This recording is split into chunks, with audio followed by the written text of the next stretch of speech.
Vaxtınız xeyir olsun. Maraqlı bir sualla qarşınızdayım. Deməli, onluq say sistemində verilmiş bu ifadənin beşlik say sistemindəki təsvirində olan rəqəmlərin cəmini tapmalıyıq. Aydın məsələdir ki, verilən ifadəni öncə 5-in qüvvətləri şəklində yazmalıyıq. 25-i 5-in kvadratı kimi yazsaq, burada alınacaq 5 üstü 50.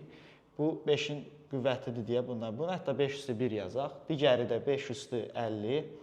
Və 15-i yazaq, 3 vuraq, 5 üstü 1. Və bu ifadəni açaq.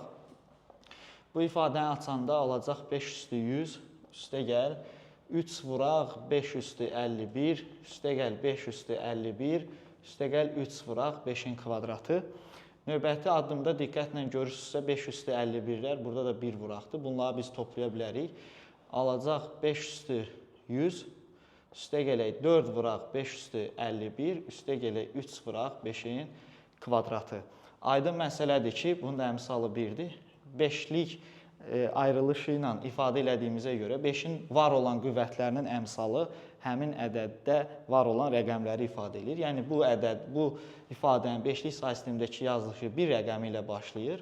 Sonra digər qüvvətlər yoxdur deyə bir sıra sıfırlar və 51-in əmsalı 4, yenə sıfırlar, 5-in kvadratında 3 və 5 üstü 1 və 5 üstü 0 yoxdur. Buradan da görə bilirik ki, bu ədədin rəqəmlərinin cəmi 1 üstə gəl 4, üstə gəl 3, yəni 8 etmiş olur.